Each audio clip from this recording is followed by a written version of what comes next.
আমাদের আজকের কর্মসূচি ছিল যে আমরা সারা দেশে অনলাইন এবং অফলাইনে আমাদের যে প্রতিনিধিবৃন্দ রয়েছেন বিভিন্ন কলেজ বিশ্ববিদ্যালয় জেলার তাদের সাথে আমরা সমন্বয় করব। আপনাদের অবগতির জন্য জানাতে চাই আজকে আমরা অফলাইনে ঢাকার জগন্নাথ বিশ্ববিদ্যালয়, শেরেবাংলা কৃষি বিশ্ববিদ্যালয়,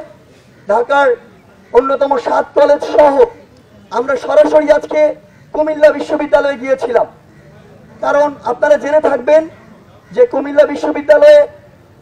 যে অনাকাঙ্ক্ষিত ঘটনাগুলো হয়েছে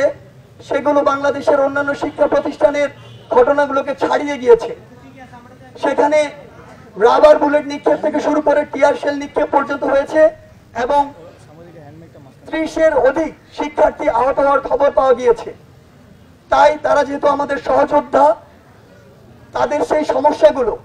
সরাসরি শোনার জন্য এবং অবস্থা পর্যবেক্ষণ করার জন্য আমাদের একটি সমন্বয়ক টিম আমরা সরাসরি কুমিল্লা গিয়েছিলাম। সেখানে কুমিল্লা বিশ্ববিদ্যালয়ের যারা সমন্বয় করছেন সাধারণ শিক্ষার্থীবৃন্দ এবং কুমিল্লা জেলা পুলিশ, আমরা সরাসরি জেলা পুলিশ সুপারের কার্যালয়ে গিয়ে জেলা পুলিশের সকল ঊর্ধ্বতন যারা কর্মকর্তা রয়েছেন তাদের সাথে আমরা প্রায় 2 ঘন্টার অধিক সময় একটি বৈঠক করি। আমরা আমাদের জায়গা থেকে স্পষ্ট করেছি যে আমরা এতদিন আমাদের জায়গা থেকে দেখেছি যে প্রশাসন আমাদেরকে সর্বোচ্চ সহযোগিতা করার চেষ্টা করেছে, আইন শৃঙ্খলা বাহিনী তাদের জায়গা থেকে চেষ্টা করেছে, সেই জায়গা থেকে আমাদেরও সর্বোচ্চ সচেষ্ট আমরা রয়েছি তাদেরকে সহযোগিতা করার বিষয়। কিন্তু যেহেতু আমরা একটি যৌক্তিক ও ন্যায়সঙ্গত আন্দোলনে রাজপথে রয়েছি, এখানে আমাদেরকে যদি কোনোভাবে উস্কে দেওয়া কিংবা ছাত্র সমাজের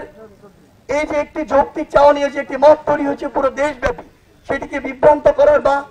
অন্য কোনো খাতে নেওয়ার চেষ্টা করা হয় তাহলে আসলে এটি কোনো ভালো ফল বয়ে আনবে না। আমরা সবশেষে